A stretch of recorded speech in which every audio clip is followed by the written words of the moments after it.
Hey, what's going on, guys? The Bearded Baron here, bringing you guys another Dead by Daylight video. Today's video is 5 tips on how to keep you alive during a match. But without further ado, let's get into the video.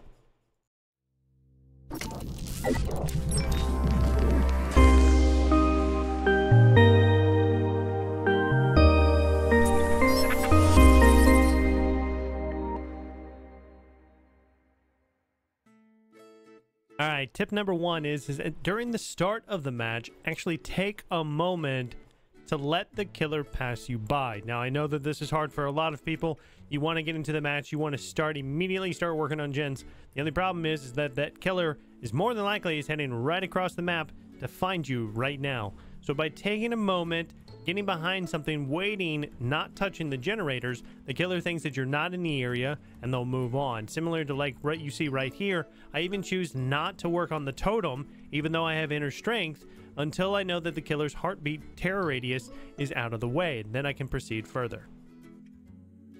Tip number 2 is keeping tabs on the killer. Now, I know that this is easier said than done, but if you see the killer is chasing after somebody else in the map, or if they're actively trying to find somebody, it's much easier to be able to maneuver around that killer when they don't have complete focus on you.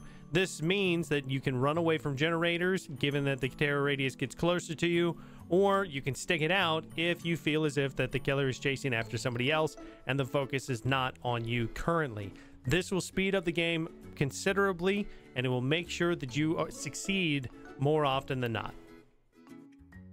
Tip number 3 is timing your saves. Now, I've seen this countless times as a solo queue red rank survivor. Do not farm people off of hooks. Do not run in and unhook somebody just as soon as the killer has hooked them. This does not work out well for the survivor side. It does not work out 9 times out of 10 for you as the unhooked person, and it's unfair to the individual that's being unhooked because there's nothing they can do about it. Instead, time your saves properly. Like in this scenario, I waited for the killer to come by for the heartbeat, so that way I could pull them off with borrowed time. This gave this survivor an additional down or an additional hit, which allowed them to be able to escape the match. Tip number 4 is utilize your team. Now, what I mean by this is working together to achieve a common goal.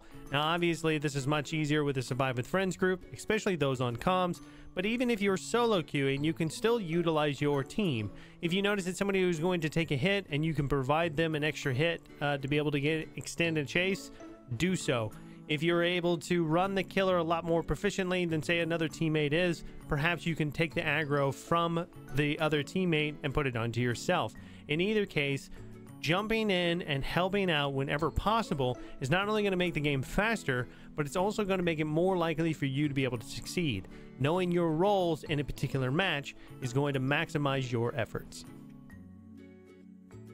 And tip number 5 is knowing the map layouts. Now, this one is going to come with time. You're not going to be able to master this overnight, but as you continue to play in Dead by Daylight, you become much more familiar with the maps, with the different tiles on each map, and how to utilize them effectively. As you can see here, I loop this killer around this particular pallet until I think it's no longer viable. Then I run over and I utilize my balanced landing to gain that extra speed boost that I need in order to make it to the killer shack. Now, I do make one fatal flaw here.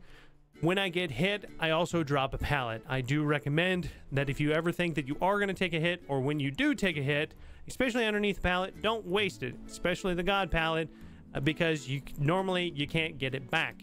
In this scenario, the killer didn't want to break the pallet, probably not to break his bloodlust on me, but as you can see here, we were able to loop him until all of the generators were completed, and at that point, he had surrendered and we were able to escape.